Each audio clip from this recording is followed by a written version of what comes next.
Hey guys, I'm so happy to be back with another video for you today. And today's topic is something that I really love talking about, and that is how money begets money. I love money, so let's talk about money. And the backstory to this is I had a lady in one of my coaching containers ask the group, how do we manifest, especially according to our human design chart? And if you don't know what a human design chart I suggest you Google it. It's super easy to pull up your own chart. All you need is like your name, your birth date, I think the time that you were born, and your location, and you pop it in, and then your human design chart comes up. You won't be able to read it if you are new to this. You have to get like an expert to read it for you, which I did.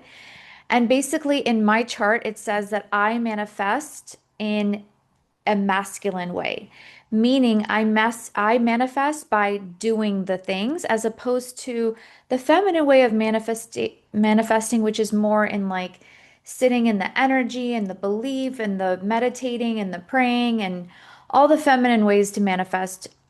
Clearly, I'm not a feminine manifester. I'm more of a masculine manifester. So I manifest things in my life by actually doing the thing, by putting one foot in front of another. And so, I mean, I think that's pretty obvious with basically how my life has gone and what I've done in my life. And I told her, it's funny that you ask this question because I was planning on making a video on YouTube about how money begets money. And I was explaining to her that, listen, I know that, we all want to make a lot of money, right? We all want to maybe do the thing that makes a lot of money, like the high ticket thing. And it's not that appealing to take up a job with very little money. I get that. I've been there. I don't want to do it. However, I was like, I want to invite you to just think about this concept that maybe if you were to get a small remote job, working from home, sure, the pay not might not be amazing, but I have a hunch, I have a feeling that once you get that little job, you will actually, for whatever reason, attract more money coming your way. Why? Because I have this belief that money will beget more money and more opportunities, and things will just unfold for you in a way that if you were just unemployed and, let's say, didn't have much direction, or maybe you were even feeling bummed out because you didn't have that side hustle up and, like going. But for me, I think having some kind of stable income, it just increases our confidence and gives us more purpose and stability and that routine and structure. So, and I went on to explain that I actually think it's easier to get money, to find opportunities when you already have it coming in. And it's just like it's easier to find another job when you already have a job. Or if you've, I know we've all heard the concept when it rains, it pours. Like we go from having zero dating prospects to all of a sudden having like too many to handle. So it's a similar thing for whatever reason. I don't know what spiritual reason there is behind it, but there has to be one. I think it probably has something to do with our own energy. And people are attracted to that. Like it's like they know you don't need it, so they want it even more.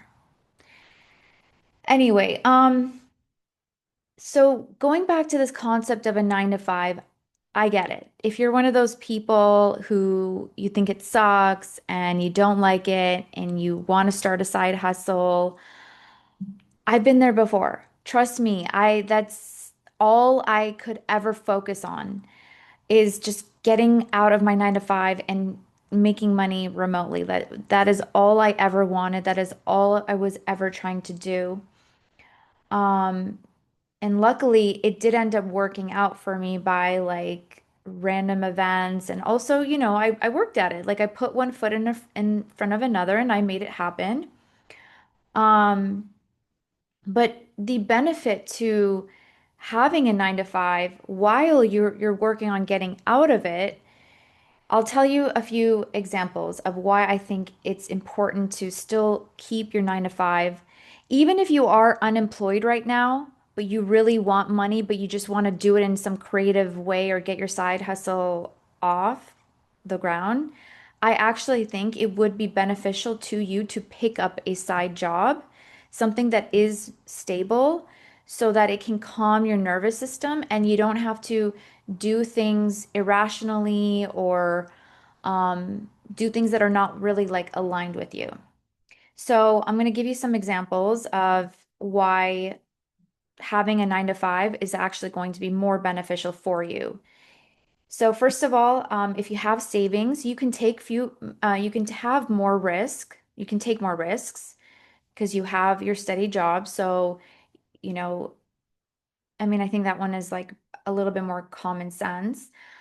If you have a steady stream of income, you can then take that income and then invest it back into yourself, invest it back into your business, invest it back into the side hustle, whatever it is you're trying to do. So, having that without that steady income, you can't really do that.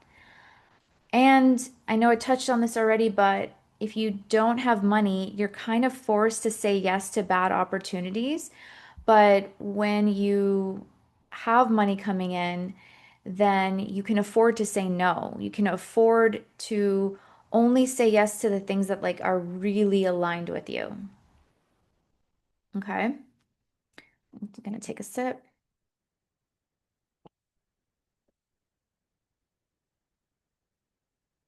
So some other advantages to having a job, having a 9 to 5 while you work or want to get your side hustle off the ground is first of all, a job is like having seed money for your business. You can take the money from your 9 to 5 and then put it towards your side hustle. So your job can basically fund your dream before your dream can fund itself. And if you quit too soon, it kind of puts a lot of pressure on making your passion be the thing that gives you that income. So whether you're a writer or an artist, it takes time sometimes to make money in those fields. So having a job will alleviate the pressure and the stress of having to pay your bills, and it allows you the freedom to actually pour more into your art and into your writing because now you're doing out of passion and desire and instead of out of desperation because you have to. So I want to invite you to kind of shift your perspective about this because your job is not your prison. Your job is your investor. Your salary is your first seed round of funding, and don't spit on it just because you don't like the packaging. All right. So instead of thinking like, I have to go to work. Oh my God, I don't want to do this. Like, I hate my job.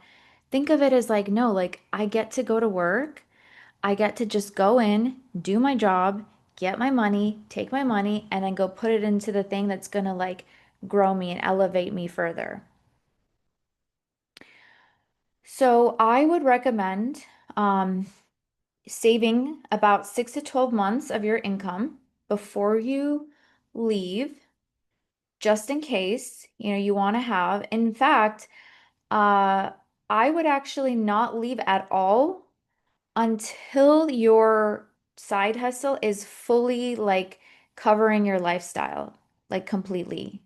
That's my personal opinion, or at least like 3/4 of it. Like at least it should cover your basic bills to where like you're not going to go hungry or be homeless and at least be able to cover all of that. But you should also have savings just in case too. All right. And now, there are some practical ways that you can use your 9 to 5 income. And I think that this part is really important. So because this is like, okay, now you have your 9 to 5. I've convinced you, you've decided to stay or you've decided to go and like look for a job, but don't haphazardly just go get a job and then do nothing. No. The point is to have a steady stream of income. Now, once you have this income, what do? You use this money to pay all of your expenses, obviously, your food, your shelter, maybe your phone, health insurance, all the basic necessities. And by food, I don't mean like restaurants. I mean like, go to the grocery store because we all know that like shopping for groceries is always going to be cheaper than going out to restaurants. So once you have all of your bare necessities covered, then you can also use some of it for savings, some of it for investing in the stock market, but like the safe investments, the kinds that you save and then like you don't look at it for like 40 years or like when you're retired, basically like the S&P 500, like you want to invest in savings, like something very, very safe and reliable, right? So after you have like your savings and investments done, check, then you can go ahead and start using some of this money, your excess money, to propel you forward in your life, in your career, in your side hustle, whatever that is. Okay. So, examples of how to use this money to propel yourself forward. I'm going to tell you. So, it could be coaching. Maybe you just don't know where to start or you need a coach for whatever reason. Like this one class is going to help you get there. First of all, go to YouTube. Start with YouTube, get your information for free if you can. And get as much as you can. However, I mean, I do 100% believe in coaches because coaches help cut your learning curve in half. Like it cuts your learning time when you go straight to the source, to someone who's done it before you, who can teach you, and you can learn from their mistakes so that you don't have to waste time making your own mistakes. I believe in coaching 100%. I'm a big time advocate of coaches because I have like made leaps and saved literally years of time simply by hiring people who have done it before me and who like taught me, and like now I'm an expert, I'm a pro in those certain areas where if I were to do it on my own, it would have taken me years. So, coaching could be a good place to put your money. It also helps with accountability when you have a coach or a mentor because they keep you in check and they make sure that you are constantly moving forward and you're not stagnating. Another thing is using it for business tools that are necessary. So, ClickFunnels could be another thing. I personally don't use ClickFunnels, not yet. I might in the future, but from what I understand and how ClickFunnels can work is let's say you create a digital product and you have a ClickFunnel. It's a little bit of money, but that ClickFunnel just helped you sell a bunch of whatever it is you're selling. But it's a necessary tool that you needed to purchase. So I feel like that is like a very worthwhile thing to spend your money on. Another thing could be like, maybe you just don't have any inventory and you need the inventory. So maybe your little bit of money goes to actually buying your first batch of inventory if you're selling a physical product. Maybe you have your physical product and now you just need to kind of get it off the ground and let people know about it. So you put that money towards advertising. Um, But the point is to really be strategic about this and to all really think hard and go for the thing that gives you the biggest bang for your buck. You want to do what is going to be the 80/20 for you. And what that means is you're going to do the one action that is going to give you 80% of your results that you're looking for.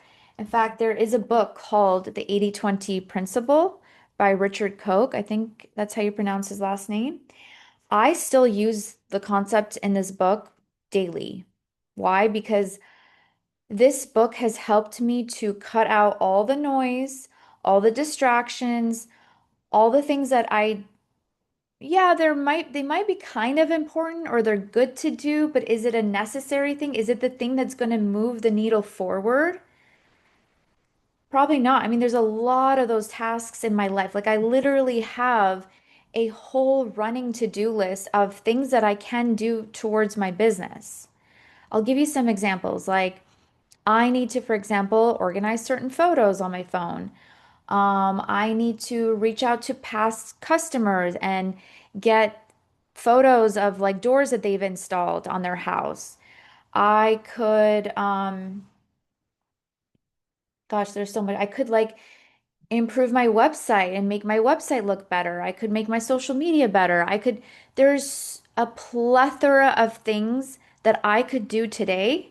However, are those tasks going to generate me money right now?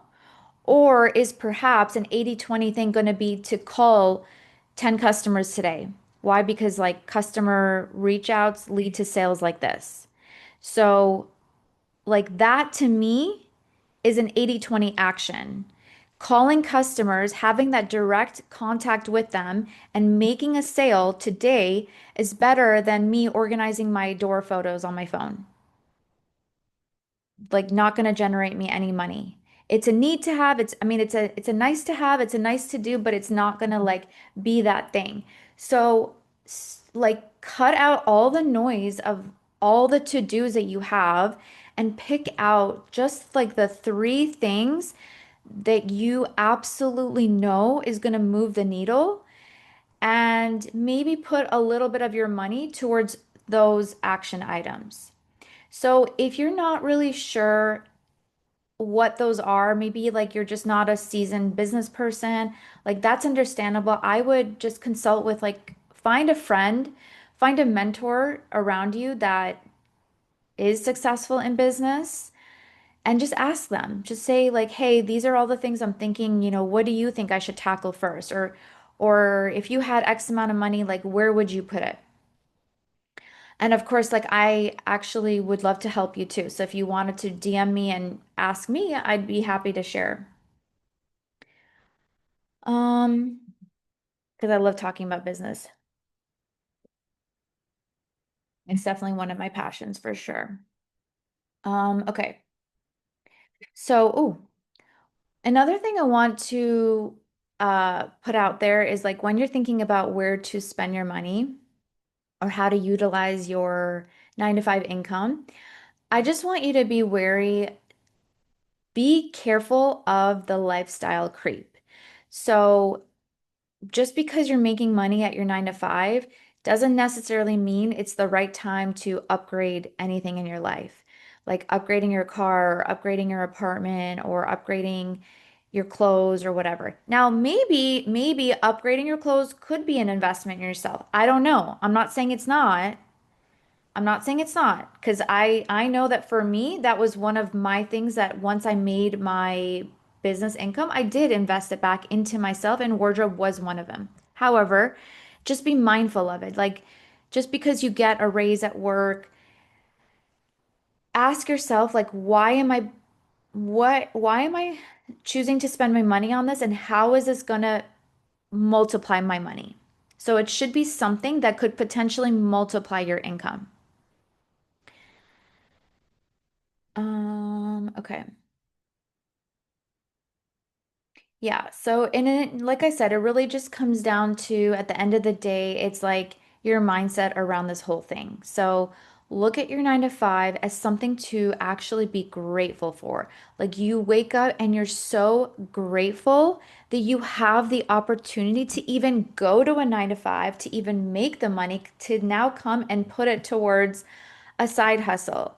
Many people in the world do not even have that opportunity to do that. So just be grateful that you even have that source of income. So I think it really definitely just comes down to like waking up and being grateful for it because that attitude, that positive attitude will actually bring more positivity and opportunities your way. Because who wants to work with like a miserable, upset person? Like people want to be around other successful people. think of your job as like the leverage that actually gets you to the next stepping stone. I believe that 100%. And don't leave until your side hustle is truly making enough income to actually support you 100%. Because, you don't want to necessarily yo-yo back and forth. Just make that smooth, clean transition. Um, my personal story with this is I was able to leave the 9 to 5 and I created a business that did end up funding my lifestyle and still does. However, I have recently picked up a remote job.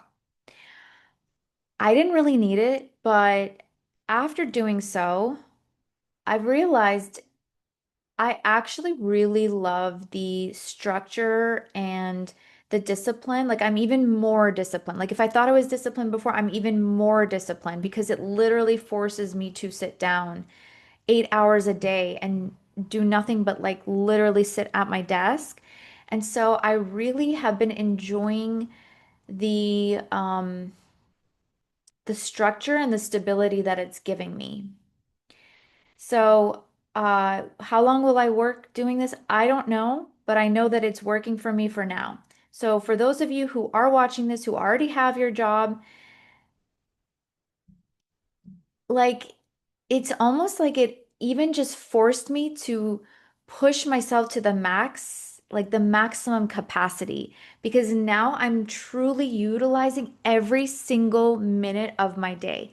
Every minute I have is like really well thought out and calculated, and I do not waste time doing anything else. Why? Because I still have door customers I need to get to. So the moment I'm done working with my day job, I'm like right there um, calling and trying to get all the calls in I need in the day. I'm still finding time to like squeeze in making YouTube videos. I'm using my lunch hour breaks to like call customers and do a little bit of business development. Like I'm really just, it's just forced me to just be on it. So, yeah, for those of you who even have your business, I recommend taking up on it. Like just push yourself as much as you can. Like push yourself even more. I think you'll be really surprised. You'll be really amazed at what you can get done during that short amount of time. As much as I'm working, I'm still making time to go on my walks. I'm still making time to go to the gym. I'm still making time to go to the beach, go swimming, go out to eat, like restaurants and enjoy my life. And it just like really maximizing your day really forces you to be very intentional with your time and not waste it. So if you think you have a little bit of capacity in your day to take on a job, I actually recommend it. Try it out. It's not like you're married to it. You could just do it for a little bit and see how you like it. Anyway, that's my video for today. I hope you guys enjoyed that. And let me know your thoughts below, and I'll see you next time. Bye.